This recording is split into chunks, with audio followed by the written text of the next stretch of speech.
Esta semana, João Miguel Tavares declara-se atómico, septicémico e napalmado. Pedro Mexia encarna o papel de Montesquieu e Ricardo Araújo Pereira sente-se hermeneuta do FMI. Está reunido o Governo Sombra.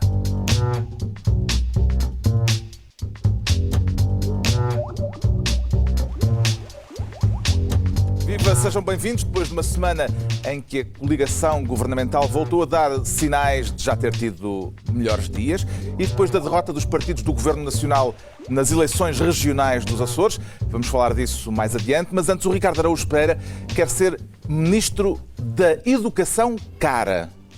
Não lhe chega à barata, Ricardo? Não, porque enquanto apresentava o orçamento, o Ministro Vítor Gaspar disse que a educação que ele tinha tido tinha sido muito dispendiosa. E o Ricardo também quer retribuir alguma coisa a alguém? Não, quero que ele me retribua a mim. Pelos vistos, fomos nós que pagámos a educação de Vítor Gaspar e não foi barata. Isto é a prova que nem sempre o que é caro é bom. Portanto, eu já sabia que, mesmo a nível nacional, é caríssimo ter péssima educação, porque nós pagamos impostos muito altos para ter uma saúde que não é grande coisa e uma educação também má. O facto de Vítor Gaspar ter tido uma educação muito cara e ainda assim fazer previsões falhadas constantemente e falhar o cumprimento de metas, etc., significa isso. É a conclusão que eu tirei há pouco. Nem sempre o que é caro é de facto. Mas parece que ele andou numa universidade privada. Portanto, aquilo, ao mesmo tempo, não era propriamente ao país que ele devia retribuir. Mas, pelos vistos, há uma componente da educação do Gaspar que fomos nós que pagámos e depois também há a universidade privada. Portanto, é mais uma parceria público-privada que nos sai caro. Está a sair-nos caro. Como é que o Ministro das Finanças devia retribuir ao país, Pedro Mexia? Há várias sugestões de retribuição dadas nas manifestações, se leram os cartazes, há muita gente que acha...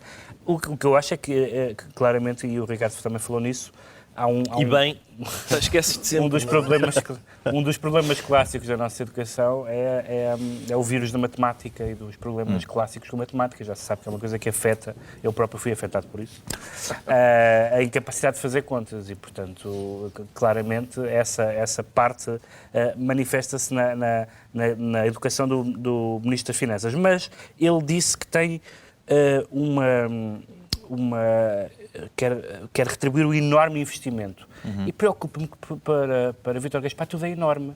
O aumento de impostos é enorme, a retribuição é enorme. Isto é um pouco inquietante, o seu a unidade de medida que ele usa. Pulsão aumentativa é um bocadinho complicada. Será caso para explicar a Vítor Gaspar que haveria muita gente provavelmente disposta a perdoar-lhe aquela dívida desde que ele fosse desaguar noutras paragens, João Miguel Tavares? É capaz disso, mas eu francamente... Ou a renegociar a dívida, pelo menos. Também se podia renegociar a dívida. Eu sei. Dar-lhe mais tempo. Eu tenho... Férias. Neste caso é isso. Eu percebo que a moda deste outono e inverno agora também seja a pedrada no Gaspar. O que é estupidez. Eu acho que há ótimas razões para dizer mal de Vítor Gaspar, mas não exatamente em relação a esta declaração dele. Nós vivemos num tempo que, mais uma vez, cavou-se as trincheiras e é tudo índios e cowboys, não é? E, portanto, ele é o índio mau. Mas eu prefiro aquele retrato do índio, não do filme americano dos anos 50, em que era simplesmente mal da fita. Kevin Costner. É o índio do Kevin Costner. Não, o retrato do índio dos anos 60 e 70, que às vezes faz coisas bem feitas e faz coisas mal feitas. Eu acho tão manicaísta ser contra o manicaísmo. E, portanto, neste caso, Vítor Gaspar disse uma coisa que eu gostei de ouvir. Ainda bem. Estando no governo? Isso é que eu não entendo. Eu entendo o governo como um serviço público e serviço à nação. E foi a nação que o ajudou a educar-se e que lhe deu dinheiro para ele como para todos nós. Há uma coisa que lhe dá razão, que é a quantidade de pessoas que, podendo, não querem ir para o governo neste momento. Como é evidente. Significa que está no governo. Suponho que ninguém inveja atualmente o trabalho dele, não é? Quer dizer, ou seja, nós podemos discordar de Vítor Gaspar, achar que aquilo que ele está a fazer, no seu ponto de vista, não é um serviço ao país ou que ele não se está a aplicar o máximo que pode, parece-me um bocadinho também já de má vontade. Ele pode estar a aplicar-se o máximo que pode. Erradamente, com certeza. Mas não, e não dar mais do errado. Mas isso não destrói aquilo que foi a declaração dele, não é? Mas repara, independente, pode não se gostar daquilo que ele está a fazer. Agora, acreditar que ele está a fazer aquilo com aquilo que ele acha ser uma intenção correta. Mas a educação dele sai-nos cara duas vezes, João Miguel. que ele esteve a aprender, nós pagámos E isso agora, e depois a aplicação prática. Eu ainda me lembro da gente dizer, não pagamos as propinas. Isto é ainda pior, eu também é não muito te acompanho pior. nisso, porque não acho de todo que o problema deste governo seja o Ministro das Finanças. O Entretanto- problema deste governo é só haver o Ministério das Finanças. Entretanto, esta semana, o conselheiro António Borges veio dizer que Uma coisa disparatada. Foi. era uma enorme sorte termos Vítor Enorme, Gaspar como Ministro enorme. das Finanças. Mas Devia haver uma restraining order, como há em relação a António Borges, porque acho que todas as coisas que ele diz são... A minha pergunta é Parece que ele se trabalha isto para programas será um como elogio este. envenenado, porque António Borges não é propriamente, neste momento, a figura mais popular do país. Bem, Hoje em dia Vítor o que ele Gaspar diz está também tudo não. envenenado, não é? Hoje em Mas- dia tudo o que ele diz está envenenado. Mas eu volto à minha. O problema de Portugal neste momento não é haver um Ministro das Finanças, é só haver Ministro das Finanças. E isso, quer dizer, não é competência de Vítor Gaspar de repente andar a reformar, além de tentar manter as contas do Estado em ordem, andar a reformar o resto do país todo. E o que falta não é finanças, é tudo o resto à sua António volta. Borges disse outra coisa, disse que não se muda de timoneiro a meio da tempestade. Apreciou o A metáfora náutica. golpe poético. Não, Quer dizer, tenho sempre apreço quando gente das finanças floreia. Floreia? Sim, gosto de ver. Gosto de assistir a um financeiro Conjuga-se pouco o verbo florear. a metaforizar. O célebre homem do leme. Cavaco Silva, em tempos, Timoneiro, exato. descreveu-se a si próprio como o homem do leme, não é? Mas aqui a metáfora, o que se pode questionar na metáfora é não é se o... Como é que ele disse? Se o timoneiro... Não se muda de timoneiro a meio da tempestade. Não, a dúvida é, nada-se para fora do navio que se afunda? Essa é que é a imagem relevante, acho eu, neste momento. O timoneiro é Vítor Gaspar, neste momento? Eu não sei se o Vítor Gaspar é o Professor torneiro Vítor ou Gaspar, a tempestade. ele teve a questão de dizer é sempre bom Professor, sim, professor. quando se argumenta com graus académicos. Mas atenção, o professor Neca também é professor. É verdade, Isso, vamos Neca. avançar. Eu acho que. Grande- Bom, eu não sei se nessa metáfora o Vítor Gaspar é o timoneiro ou é a tempestade. Vítor Às Gaspar. vezes é difícil, sim. Às vezes é difícil perceber se ele é uma coisa ou outra. Ou as duas. Está entregue a pasta de... Como é que era? A pasta É da Educação Educação Cara. Cara. Ministro da Educação Cara. E sim. o Pedro Mexia quer ser Ministro das Manifestações de Fé. Das manifestações de fé, exatamente. Porque Porque, enfim, eu tenho uma fé... não é por ainda acreditar nas previsões orçamentais do Governo.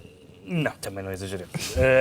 Eu tenho uma fé limitada, mas acho que estas declaraçes do Dom José Policarpo sobre as manifestações são declarações infelizes, porque eu acho que em relação às manifestações e em relação à contestação social em geral, tende-se a passar de dois extremos, o extremo do quietismo, em que consistem as declarações dele, dizendo que não adianta de nada fazer manifestações, ou o extremo da demagogia, todos prelados, vamos dizer, de outros membros do Episcopado, que sempre Está a lembrar-se de alguém em particular? Outro dom, outro dom. Outros bispos que, quando vêm um microfone, dizem tudo que os ponha com seta para cima na imprensa. E, portanto, entre o método Policarpo e o método Disseste tudo que Turgal... os ponha com seta para cima. Com seta para cima. Ok. Entre o método Policarpo e o método Turgal há de haver um método, há de haver uma grelha de análise do momento do país que tenha a noção, primeiro, de que o direito de manifestação e de protesto em geral é um direito constitucional e, portanto, inatacável. Em segundo lugar, não é verdade que não tenha resultados. Basta ver o que aconteceu com a TSU para mostrar que tem resultados. Em segundo lugar, é um bocadinho estranho uma pessoa manifestar-se contra as manifestações em Fátima, perante uma multidão de pessoas que foram lá manifestar a sua fé. É uma coisa um bocadinho paradoxal. Eu estou à vontade, porque sou um pouco dado a manifestações, quer políticas, quer religiosas, tirando as manifestações no Estado da Luz, não sou muito de ir a manifestações. Agora, criminalizar ou menorizar, como é o caso, o direito à manifestação, é um disparate, sobretudo porque não faz sentido esperar que as pessoas que estão em dificuldades estejam caladas e quietas. Francisco Vanzeléu, aliás, mas disse aqui há uns meses que se não houvesse grandes manifestações, se não houvesse manifestações de rua, Sim. Portugal estaria morto. Os portugueses estariam é mortos. verdade que se uma pessoa está, enfim, desempregada, vai pagar impostos brutais, etc., e não diz nada, isso não é saudável. Estas declarações, no fundo, são o oposto daquela declaração das pessoas que vão às manifestações e que acham que as manifestações é que são a democracia. Ou seja, se reunirem 5 mil pessoas, isso é a democracia, mas milhões que votaram no Parlamento, isso não é democracia. Isso é absurdo. Mas também é absurdo o contrário. As manifestações não esgotam a democracia, não são o contrário da democracia, são parte da democracia. Eu tenho pena que a Igreja, que em momentos de crise social tem geralmente uma palavra interessante a dizer, é verdade, isso em todos os países do mundo, não tenha sabido, por enquanto, encontrar o equilíbrio. Concorda com o Cardeal Patriarca? As manifestações, ou melhor, a democracia não se faz na rua? Não colocado daquela forma que ele colocou. Quer dizer, convém separar aquilo que é uma manifestação de uma revolução. Se ele olhar para as manifestações como a antecâmara da revolução, conseguiria perceber estamos a falar das manifestações com petardos e com garrafas. Esse lado de violência é inadmissível, até porque, se calhar é falta de conhecimentos históricos da minha parte, não me lembro de nenhuma revolução em tempos democráticos ter sido feita para melhorar a democracia. Ou seja, realmente quando há revoluções democráticas, os revolucionários dá-lhes para tentarem outra coisa que não seja uma democracia melhor. Agora, as pessoas têm evidentemente um direito à indignação. Se lhes estão a pisar, é normal que se queixem. E ao contrário do que os de aplicar, porque não é inútil. E não é inútil. Não só não é inútil, como eu temo, infelizmente, que seja realmente muito útil. Porque nós vivemos com uma classe política que tem desesperadamente começar a legislar e a reformar-se contra ela própria. E se não for muitas vezes encostada à parede, não muda. Estou surpreendido com esta posição. Estás? É para tu veres. Ora, porque o João Miguel Tavares era aquele que dizia aqui há 15 dias ou um mês 15 dias, sim, que se estavam 200 mil na rua, quer dizer que havia 9 milhões e 800 mil em casa. Mas porquê é que uma coisa é contra a outra? Mas, Carlos, eu também ou seja, isso é ele está cada vez... Parece um ser humano, às vezes, não é? Ele... Achas que estão a ficar assim? Também o Ricardo Araújo Pereira também não é grande adepto de manifestações. Não sou grande adepto, quer dizer, não sou um entusiasta da participação em manifestações. Não, porque já é por causa daquilo que já ele é a favor de manifestações, que é que quando ele vai a manifestações as pessoas depois manifestam-se em volta dele. Não é só isso, não é só isso. Eu já daqui disse que uma vez participei numa manifestação pela demissão de Santana Lopes, depois ele acabou por ser demitido e Sócrates ganhou, por isso mais valia estar quietos. Agora, não foi isso que o Bispo disse. O Bispo disse não se resolve nada com manifestações. Olha, em primeiro lugar, eu queria dizer que não se resolve nada dizendo que não se resolve nada com manifestações. É sempre bom quando um moralista vem acima de outro moralista dizer que é mais moralista do que o moralista. E, portanto, esse normalmente é o papel que me costuma caber. Em segundo lugar, devo dizer, e isto contradiz-me, enfim, sou uma pessoa que contém multidões, como Walt Whitman, e o que é que eu posso fazer? Não posso fazer nada. Cultural. Tanto eu como o Whitman não podemos fazer nada. Esse verso começa por I am large. Sim, large. Não é tão adequado para ti como para alguns de nós a esta mesa. Não depende da área. Enfim, em termos de perímetro abdominal, sei que estamos a falar de perímetro abdominal, mas eu devo dizer que, em contraponto àquilo que depois desta digressão por Walt Whitman. Exato, Walt Whitman. E por vagas sugestões, enfim. Eu devo dizer que o Bispo tem razão. Porque, de facto, manifestar-se não resolve grande coisa. O que resolve é assinar uma concordata. Isso resolve. Se os cidadãos assinarem uma concordata com o Governo a dizer não se mexe no IMI, não se mexe... Mas a concordata acho que permite o IMI. Veio não sei, eles dizem que não. Há muitos portugueses a quererem chamar sua iminência a Dom José Policarpo. Com alguma razão, sim. Com alguma razão. Pronto, o Pedro Mexia fica com o pelour das manifestações de fé e o João Miguel Tavares quer ser Ministro das Telecomunicações. Exatamente. Para pôr em contacto exatamente quem? O Paulo e o Pedro, que estão com manifestas dificuldades de comunicações, a um nível que eu tenho dificuldades em compreender, não é? É para isso que há comunicados. É para isso que há comunicados.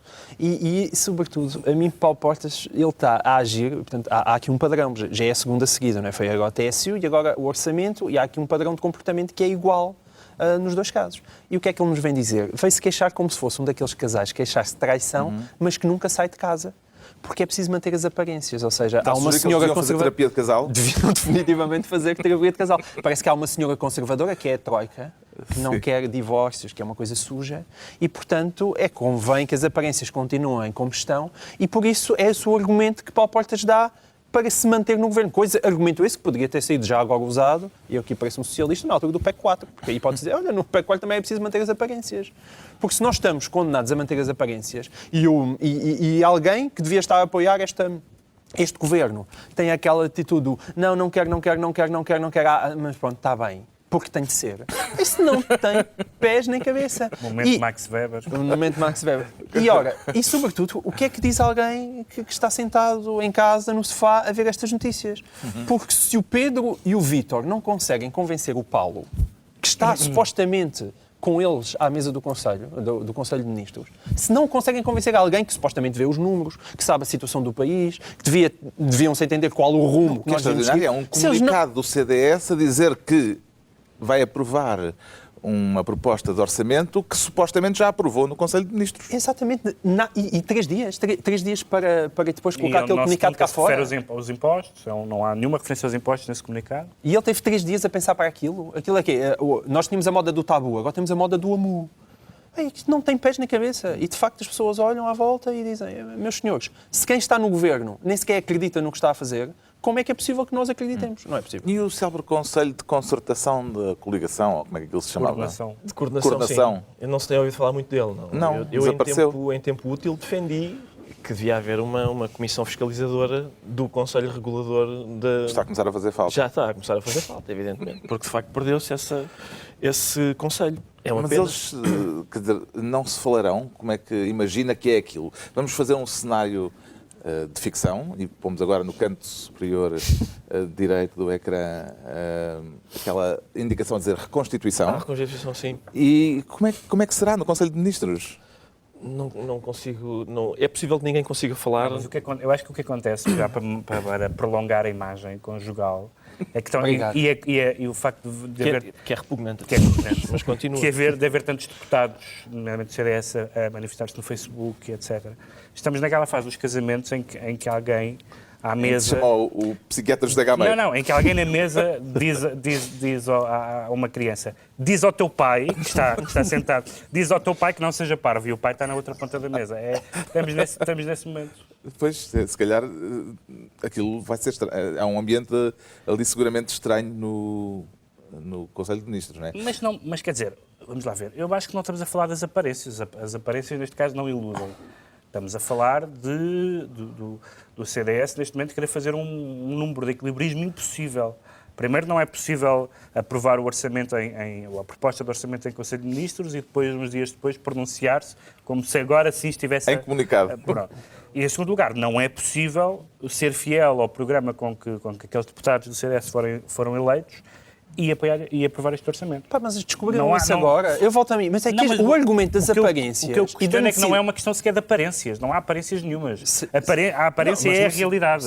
Não, está bem. Não. Eu digo o argumento das aparências no sentido de é preciso manter esta coligação. Quer dizer, esse argumento das aparências e o argumento de temos que fazer tudo para salvar o país, era de facto o argumento de José Sócrates, na altura em que o PEC 4 foi chumbado. Por amor de Deus, não me venham dar a razão a José Sócrates. Uma coisa é o país estar a falir. Outra coisa é José Sócrates ter tido razão. Isso é uma ofensa pessoal, é demasiado para o meu estômago. Mas o PSD foi uma das pessoas que mais batalhou contra o PEC 4 e muitos dos argumentos evocados por Sócrates já foram repescados pelo PSD. Estão a ser repescados agora. Isso não há novidade, infelizmente. Apesar de tudo, acaba por ser solidário que a posição do CDS para promover a estabilidade não promove a estabilidade nenhuma. Porque o orçamento para reduzir o déficit não consegue reduzir o déficit. Portanto, era o que faltava o CDS conseguir impor uma medida que de facto resultasse. Assim... Paulo Portas teria, nesta altura, condições para fazer cair o governo? Pedro Mexia?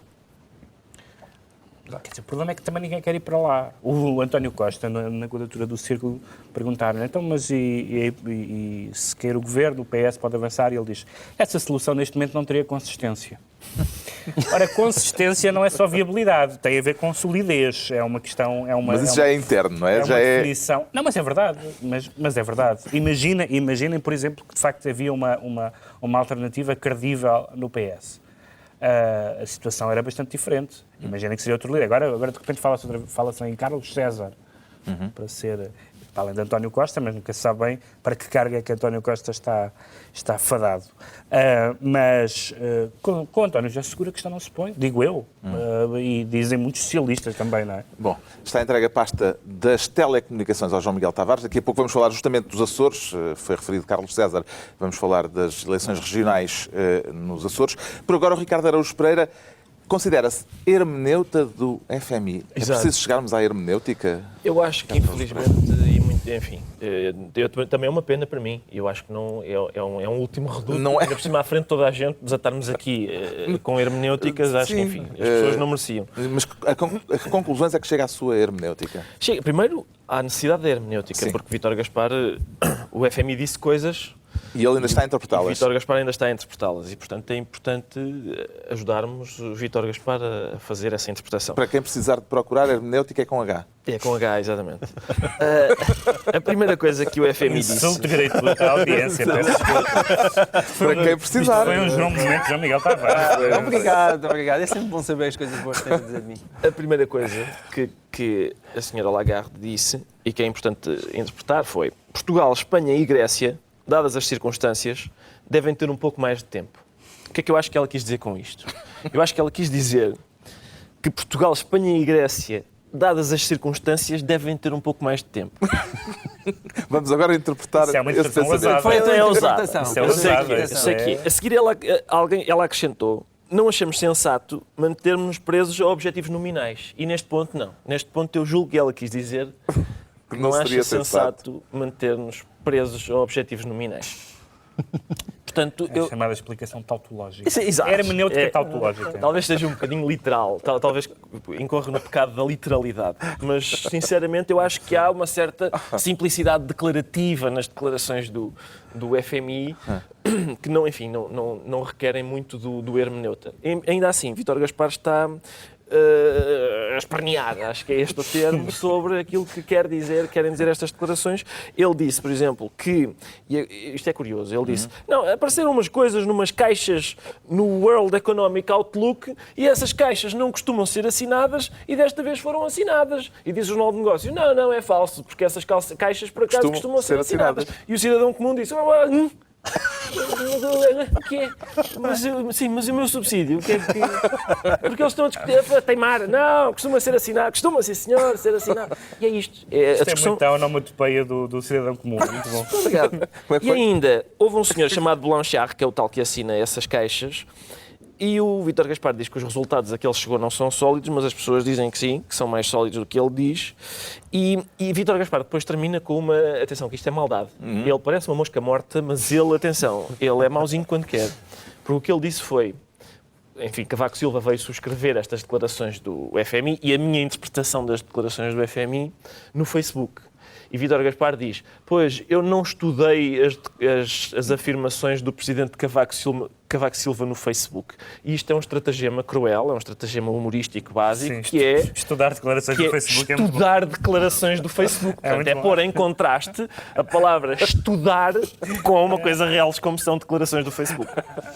Portanto, atenção a esta mosca morta, porque ele é torcido, O João Miguel Tavares talvez seja aquele de nós que está em melhores condições para a hermenêutica das declarações e intenções de Vítor Gaspar. E dos multiplicadores orçamentais. É aquele que o conhece melhor, pois, porque há a questão dos multiplicadores orçamentais. Se calhar podíamos explicar isso, fazíamos do programa deste O que é que são os multiplicadores orçamentais? Um momento didático.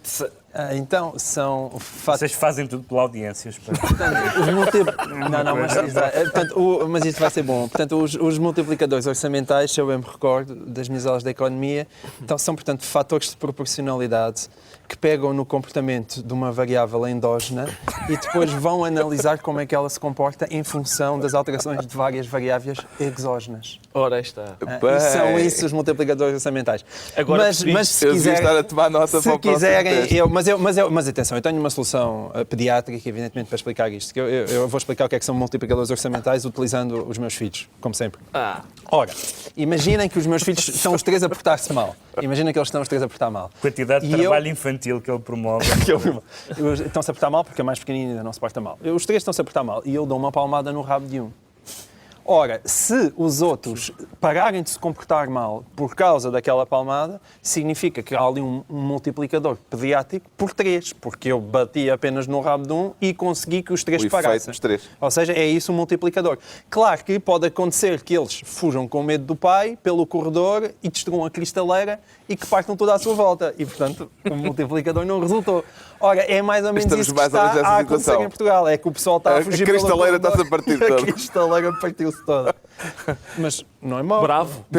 Atenção. Eu estou esmagado com esta grelha analítica. A partir de agora ninguém se pode queixar que não sabe o que é um multiplicador orçamental. O público fez uns cálculos a propósito de multiplicadores Mas orçamentais. não explicou tão bem. Não explicou tão bem, Obrigado. mas Faltou a parte do tal. Mas concluiu que se as coisas forem como o FMI as põe, porque o FMI reviu os tais multiplicadores orçamentais e agora já não acha que se tirar €1 da economia a economia vai só cair meio euro, vai cair 0,9 ou até 1,7. E, segundo as contas do público, isto pode levar a uma recessão para o ano de 5%, mais de 5%.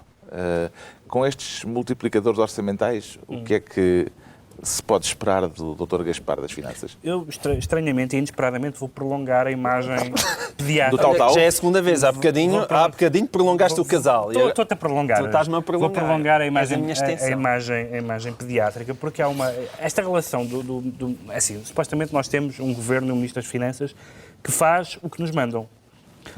Mas isso implicaria sempre que entre aquilo que nos mandam e aquilo que nós fazemos houvesse uma coincidência absoluta. Neste momento não está a haver. E há uma imagem que eu li uma vez e que eu acho muito engraçado, que é a ideia de que um bebê acredita, uma criança pequena, acredita tão cegamente na mãe que mesmo que seja que a casa caia e haja um buraco no meio e a mãe lhe diga vem que não há problema, o bebê avança pelo abismo adentro.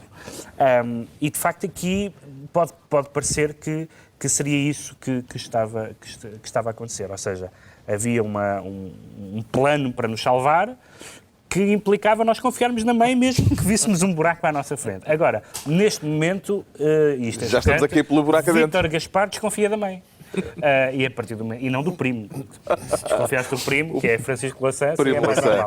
Mas desconfiar da mãe, nesta altura do campeonato, ou a mãe desconfiar do filho, é hermeneuticamente muito confuso, diria eu. De qualquer forma, o Sr. Selácia já veio dizer não, nós fizemos bem as contas, já pusemos a versão atualizada, já temos o software 4.5 dos multiplicadores orçamentais quando fizemos as contas para Portugal. Disse ele, não que qualquer pessoa tenha ficado descansado. Bom, ficamos a saber a que é que se dedica o hermeneuta Ricardo Araújo Pereira e é chegada a altura de perceber porque é que o João Miguel Tavares se declara atómico, septicémico e napalmado. Tudo em simultâneo, João Miguel Tavares? Tudo em simultâneo. Eu, aliás, estou a pensar a promover, uma overdose de neologismos. uns jogos florais para a classificação lírica do orçamento. Eu acho que disse tudo, já percebeu o que é pior?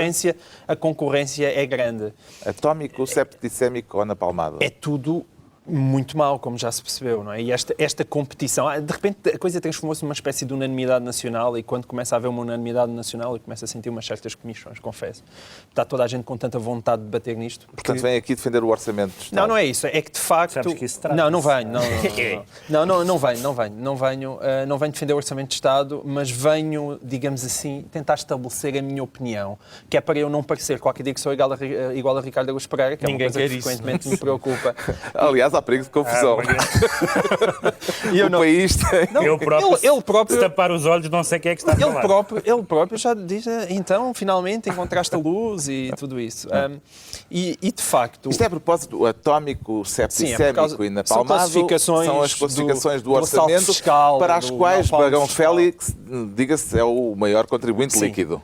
Bagão Félix contribuiu com o napalm fiscal e com a septicémia também. Ele é um senhor imaginativo. Agora, de facto, há uma diferença, apesar de tudo, aqui entre esquerda e direita que eu acho bem sublinhar, porque a esquerda, na verdade, está na posição que sempre teve, que basicamente acha que está a ser roubada porque não acredita na austeridade. Enquanto, apesar de tudo, a direita, ou pelo menos a direita de gente como eu, que durante cerca de um ano, não foi muito, apoiou Pedro Passos Coelho, sente-se acima de tudo traída. Portanto, o que isto aqui existe é um apunhalamento fiscal. Ou seja, que é, nós até podíamos estar aqui, nós podíamos ter chegado aqui e este Orçamento de Estado ser aquilo que nós teríamos que fazer em 2013. Só que, ao mesmo tempo, não está a ser feito mais nada. Ou seja, ainda repecando aquela ideia que nós só temos Ministro das Finanças. A única coisa que nos estão a ir é ir ao bolso e nós temos esta sensação de regresso infindável, de eterno retorno à casa de partida. E já parecemos o Bill Murray naquele filme que é o Feitiço do Tempo. Nós acordamos todos os dias e o dia é igual ao dia anterior. E nada muda. E é esta... retorno à casa de partida é uma mistura entre Nietzsche e o monopólio. Exatamente. Ou seja, é uma mistura. É alta cultura e baixa cultura. É uma... É bom. Isto, além de ser a famosa espiral recessiva, é sobretudo uma espiral de falta de esperança, porque as pessoas não sabem. Não sabem. Isso é muito importante. Para onde é que vão. E, por exemplo, é horrível quando até Pedro Mexia concorda comigo quando eu uso a palavra esperança. Isso dá uma ideia precisa do desespero em que nós estamos. Eu uso sobre protesto, mas é esse o grande problema. Não há qualquer horizonte. Não se trata de austeridade. E a austeridade seria sempre necessária. E só alguém muito sonhador é que achava que a austeridade se haveria de confinar a 2012. O problema não está na austeridade. O problema é não haver mais nada. É de estar-se a perder uma oportunidade para mudar tudo o resto. E isso é que não está a acontecer. E é isso que é terrível para as pessoas de direita que apoiavam Pedro Passos Coelho. Além do napalm, da bomba atómica, da septicémia, tem mais contributos a dar? Sim, tenho uma palavra para o orçamento, para caracterizar o orçamento do Estado. Com a qual eu avancei em sede própria, aliás, que é mariconera. A palavra mariconera. Porquê? Eram aquelas bolsinhas. Eram as bolsinhas de acoplar ao cinto, que foram moda durante algum tempo. E que, por qualquer razão, tinham essa designação. Tinham essa designação mariconera e que, a certa altura, toda a gente disse: epá, onde é que nós estávamos com a cabeça? Já é uma moda parva e vamos acabar com isto. E a política da austeridade cega é, de facto, a mariconera. Em tempos, toda a gente achou que não, realmente isto na mariconera dá jeito e é uma coisa que até é prática. É prática, muita gente achou isso. E, de repente, toda a gente diz: epá, onde é que... Como quando a gente vê fotografias dos anos 70 e diz: epá, estas calças. E agora é a mesma coisa. Eu acho que a mariconera dava bem com o teu blazer. Não sei se dava. Atenção, este tipo de comentário jocoso... Este tipo de comentário jocoso que faz referência às tirinhas de cabedal que o meu blazer ostenta. Mas tem um substrato que passa pelo seguinte. Isto de falar em mariconera é uma metáfora económica que é parva. Não é. Não é? Toda a gente aceita a metáfora económica do apertar do cinto. Ora, a mariconera, sendo uma coisa que se aplica ao cinto, pertence às metáforas económicas, à mesma área semântica. E, portanto, o que acontece neste momento é que gente como Bagão Félix, gente como Manuela Ferreira Leite, que no seu tempo usaram fuleiríssimas mariconeras, até eles dizem: isto da mariconera, atenção, não. Manuela Ferreira Leite veio dizer que este orçamento é incumprível, que não é possível executá-lo. Surpreende-o que seja pela direita que venham os ataques mais veementes ao Orçamento de Estado, ou à proposta do Orçamento de Estado? Mais uma vez vou ter que prolongar João Miguel Tavares, já se torna uma tendência neste programa, mas é verdade, a expressão da facada, da punhalada é verdadeira, ou seja, este foi o governo, acho eu, que se apresentou aos portugueses com um plano mais claro, até ideológico. E uma das esperanças que ele depositou, que este governo depositou em quem ele votou, ou que os partidos depositaram em quem neles votou, foi um corte radical na despesa do Estado. E agora temos o orçamento e, mais uma vez, 80%, ou 2/3, ou 70%, enfim, já vi números diferentes sobre isso, mas a parte do leão é receita e é impostos. E, portanto, se me perguntam: mas não é estranho que a direita... Não, isso não é de todo, nem as políticas tradicionalmente queridas e propostas pelos eleitores e pelos governantes e pelos ideólogos e pelos políticos de direita, nem acho que fosse normal. Eu devo dizer, vale o que vale, como todas as sondagens, e esta se calhar vale mais do que as sondagens a sério. Eu não sei se entre as pessoas que eu conheço há 5 que repetissem o voto no governo. Não é 5%, é 5%. Eu nunca vi isto acontecer na história. Portanto, fica aqui o Instituto de Sondagens Mexia. Instituto de Sondagens com a margem de erro muito reduzida. Muito reduzida. Entretanto, veio a pública a informação de que Vítor Gaspar tinha posto lugar à disposição do Primeiro-Ministro. Isto tem significado político, João Miguel Tavares? Se tiver acontecido, sim, mas eu acho que no atual momento, no atual Isso é um ótimo é o que se comentário. diz.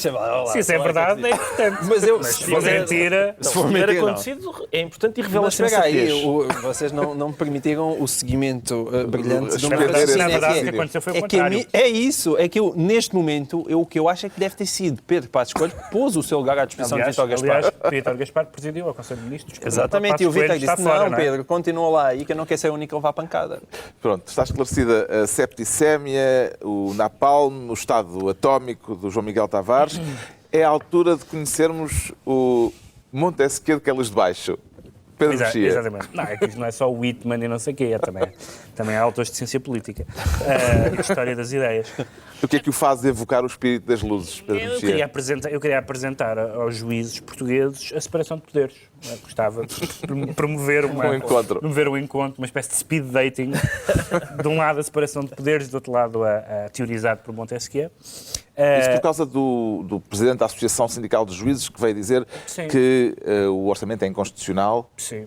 e que o orçamento, a proposta de orçamento, nós estamos a dizer orçamento como se a coisa já estivesse... uma proposta de orçamento. decidida. O presidente da Associação Sindical dos Juízes, e eu vou passar pela questão de dever ou não haver uma Associação Sindical dos Juízes, que é uma questão muito debatida, mas não vou agora aqui Não discutir temos tempo isso. para ela, não. Diz que vai suscitar a questão Nem tempo, nem paciência. da constitucionalidade. Obrigado. Que vai suscitar a questão de constitucionalidade do Orçamento de Estado, porque o Orçamento de Estado, nomeadamente na matéria fiscal, trai a capacidade, o princípio da capacidade contributiva e da confiança fiscal. Eu não conheço ninguém que possua confiança fiscal. Nunca vi essa virtude ou essa capacidade. Qualquer pessoa que já lidou com o fisco sabe que o fisco nos trata... Mas existe a desconfiança fiscal. A desconfiança fiscal por parte do fisco. E a nossa em relação também à forma como o fisco depois atua, não? Porque o fisco parte do princípio que nós somos Humilhantes. culpados até prova em contrário. Nós é que temos... É a única área em que o ónus da prova é do suspeito. E, portanto, não me parece que isto seja especial. É evidente que a carga fiscal é brutal, mas não do ponto de vista necessariamente constitucional. E, sobretudo, preocupa-me a ideia de que os juízes possam, mais uma vez, querer fazer política através dos tribunais e através de declarações que não são... Porque não se trata de um juiz, isso é normal, um juiz...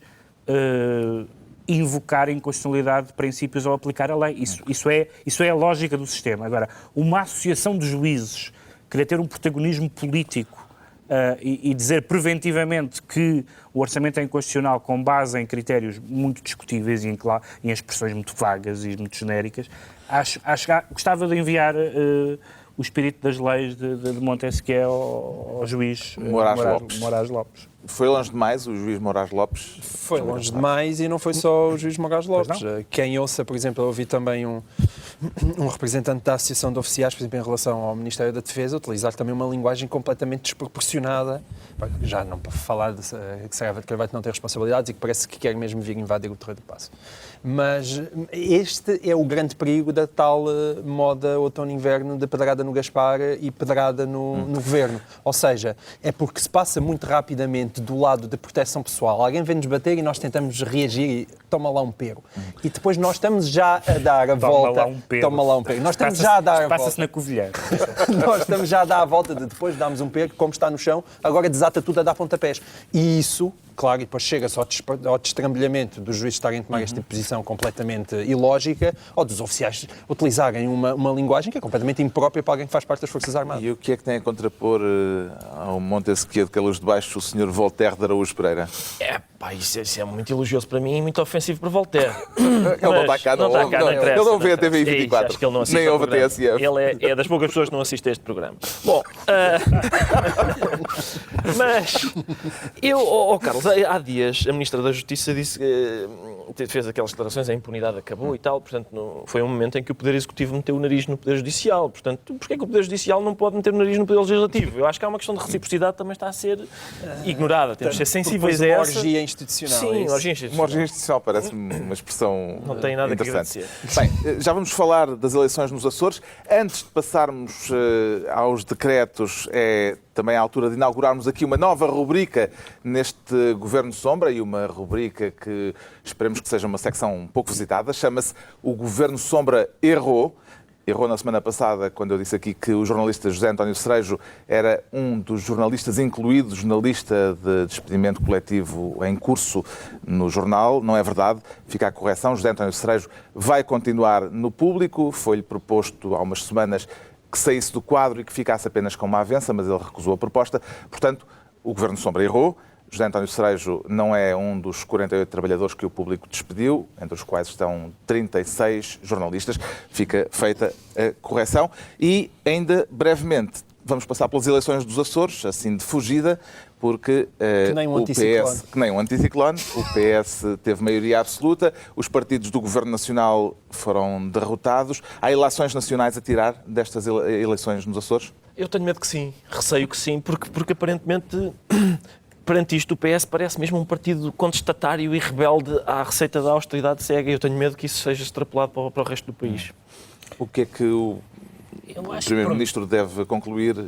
E Paulo Portas também é um dos... A conclusão óbvia é não se apresentarem nas autárquicas. Eu acho que é neste momento a decisão, porque pode haver realmente uma hecatombe autárquica, bem, embora nem sempre os resultados sejam transponíveis. O que é certo é que até há muito pouco tempo parecia que Berta Cabral nos Açores ia ganhar claramente. Eu acho que é no Corvo. Houve 0 votos no PSD. Não há um social-democrata no Corvo. Não, mas eles são 7, não é? Porque no PSD o Corvo apoiou o... Onde foi eleito... No Corvo o PSD apoiou o PPM. Isto não destabiliza isto. Não é verdade. Não é curioso.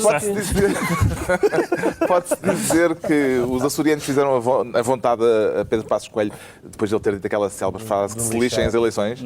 Sim, embora Berta Cabral possa sempre dizer que mesmo assim aumentou o resultado e aumentou o número de deputados. E ele não foi lá, e Pedro Passos Coelho não foi lá, e ela tentou criar a maior distância possível. Mas eu acho que o grande facto das eleições é o facto do eleitorado não se ter deslocado para os extremos. Eu tenho dúvidas que isso possa ser extrapolado para Portugal, mas para Portugal um dos continental... derrotados também foi o Bloco de Esquerda. Exatamente, o Bloco de Esquerda... tem 4%. O Bloco de Esquerda, o CDS, ambos perderam deputados e, portanto, apesar de tudo, houve uma concentração de votos em PS e PSD.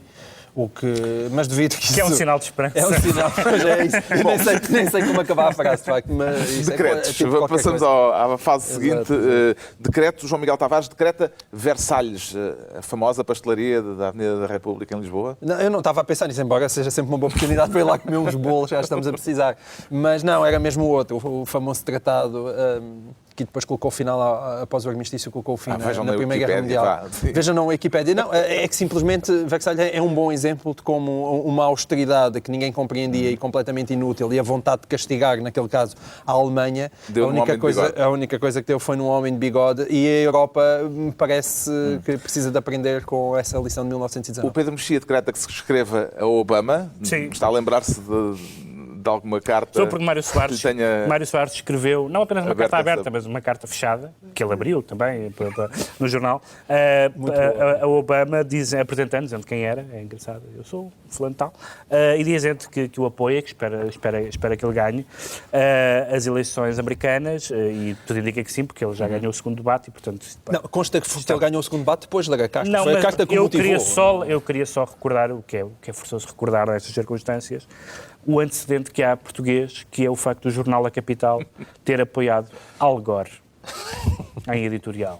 Com os resultados que se conhecem. Finalmente, o Ricardo Araújo Pereira decreta seres humanos nas escolas do Algarve. Sim, numa escola específica é uma experiência, a ver se resulta. Não estou a dizer que seja para continuar, mas é assim, a introdução de seres humanos numa escola de quarteira, em que foi feita os pais de determinada criança não tinham pago a prestação para a alimentação, e a diretora da escola, acho que foi a diretora da escola que impediu a criança de comer o almoço. Isso, eu gostava de dizer que, não sei se conhecem a pausa até comer resulta muito bem.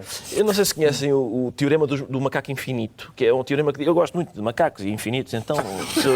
E o teorema diz que se puser um macaco infinitamente a martelar uma máquina de escrever, ele vai acabar por escrever as obras de Shakespeare. Isso é um conto de Mário de Carvalho, acho eu, ou pelo menos é referido num sim, conto mas de Mário de Carvalho. O que eu constato é que há também o teorema do ser humano infinito, que é quando a gente vai às caixas de comentários dos jornais, percebe-se que é possível pôr seres humanos a teclarem em teclados e eles produzirem opiniões que macacos, símios teriam. E, portanto, vê-se tudo a ser comentado nessas caixas de jornais, menos o essencial, que é, era uma criança que ficou sem almoço. Pronto, com o Macaco Infinito acabamos mais uma reunião da E semana. apontaram para ti. É muito bonito. 2 dias à mesma hora, Pedro Mexia, João Miguel Tavares e Ricardo Araújo Pereira. E o Macaco Infinito, sei lá. Talvez também venha. Eu gostei. E o macaco infinito.